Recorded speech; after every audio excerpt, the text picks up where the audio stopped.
ये खबर KR मंगलम university द्वारा प्रस्तुत की गई है।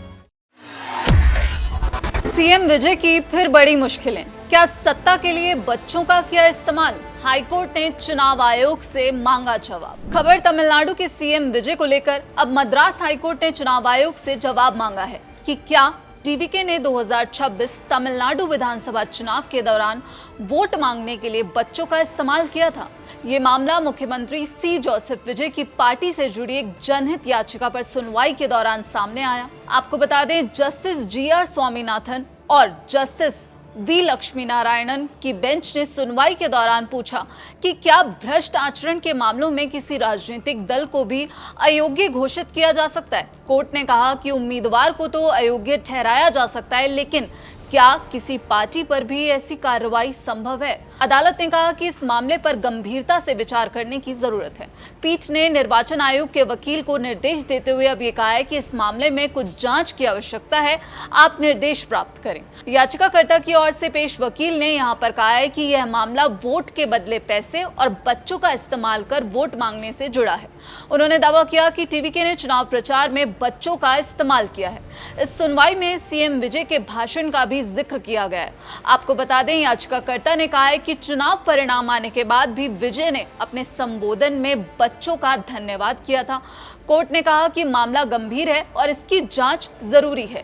इसके बाद चुनाव आयोग के वकील को यह निर्देश दिया गया है कि वो इस मामले में आयोग से निर्देश लेकर यहां पर जवाब पेश करें। दरअसल यह जनहित याचिका अधिवक्ता वासुकी ने दायर की है। इसमें टीवीके के साथ साथ डीएमके और AIADMK पर भी चुनाव में भ्रष्ट आचरण और वोट के बदले पैसे बांटने के आरोप लगाए गए हैं। याचिका में कहा गया है कि चुनाव के दौरान मतदाताओं को प्रभावित करने और चुनाव प्रचार के लिए बच्चों का इस्तेमाल किया गया। याचिकाकर्ता ने 21 अप्रैल को चेन्नई के YMCA ग्राउंड में हुई विजय की एक सभा का भी यहां पर जिक्र किया।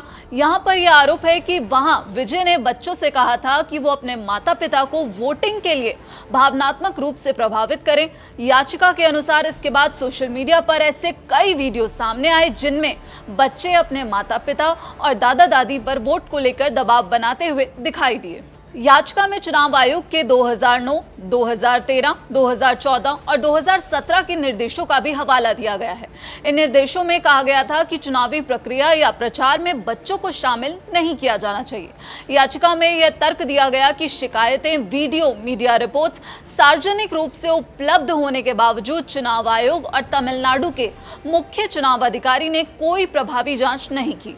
याचिका में मांग की गई है कि टीवीके, डीएमके और AIADMK के खिलाफ लगे चुनावी भ्रष्टाचार के आरोपों की स्वतंत्र और समयबद्ध जांच कराई जाए। सीएम विजय के लिए ये सिर्फ एक मुश्किल नहीं है। तमिलनाडु में अब राज्य गीत पर भी महाभारत शुरू हो गई है। आपको बता दें, अभिनेता से राजनेता बने विजय के नेतृत्व वाली तमिलनाडु सरकार में एक बार फिर विवाद खड़ा हो गया है। जब 23 विधायकों ने मंत्री पद की शपथ ली, तब राज्य गीत तमिल थाई वस्तु को सबसे आखिर में बजाया गया। इसी को लेकर ये बवाल अब यहाँ पर तमिलनाडु में फिर से देखने को मिल रहा है। 10 मई को मुख्यमंत्री पद की शपथ समारोह में भी यही क्रम अपनाया गया था, जिससे भारी नाराजगी फैली थी।